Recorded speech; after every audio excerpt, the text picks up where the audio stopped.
kita akan mempelajari tentang sistem pencernaan makanan pada hewan ruminansia.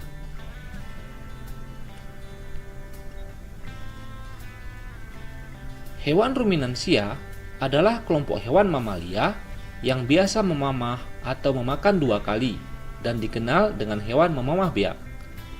Contoh hewan ruminansia ialah sapi, kerbau, kambing, rusa, dan domba. Sistem pencernaan hewan ruminansia lebih kompleks dibanding pencernaan hewan lainnya. Pada hewan ruminansia, terdapat 4 bagian lambung dengan fungsi yang spesifik. Selain itu, pencernaan makanan pada hewan ruminansia dibantu oleh beberapa mikrob, bakteri, dan protozoa. Mikrob tersebut dapat membantu mencerna rumput. Coba kamu perhatikan penjelasan mengenai proses pencernaan pada hewan ini dengan seksama.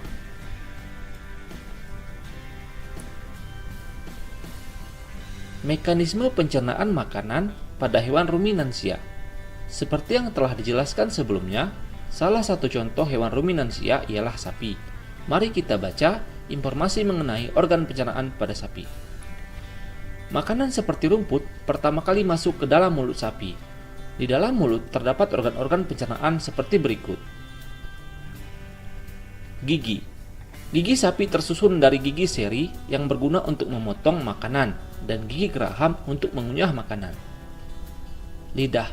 Lidah sapi berguna untuk merenggut rumput atau makanan dan mendorong makanan yang sudah dikunyah menuju lambung.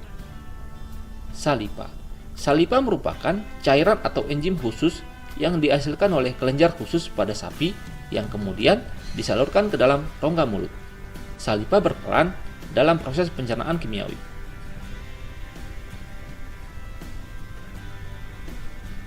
Lambung sapi berbeda dengan lambung manusia. Ukurannya jauh lebih besar. Lambung sapi merupakan organ pencernaan yang sangat penting bagi sapi. Lambung sapi terdiri atas 4 bagian, yaitu rumen, retikulum, omasum, dan abomasum. Oleh karena itu, sapi dikatakan memiliki 4 perut. Bagian-bagian dari lambung sapi, rumen atau perut besar, tempat terjadinya pencernaan dengan bantuan mikroba atau bakteri. Di sini makanan dicerna hingga menjadi bubur dengan gerakan mengaduk yang dilakukan oleh dinding rumen.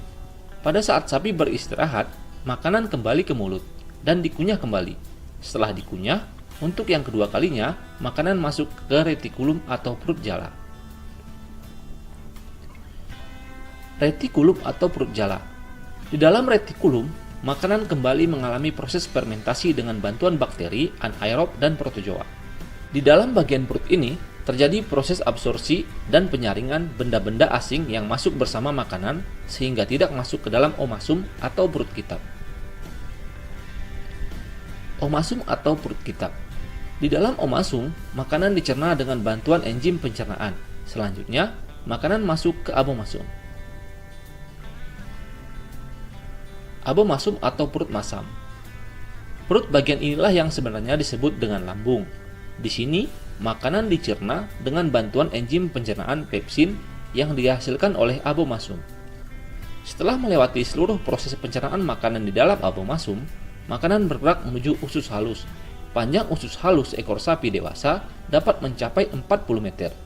Di dalam usus halus, terjadi proses absorpsi dan fermentasi. Selanjutnya, sisa-sisa makanan dikeluarkan melalui anus.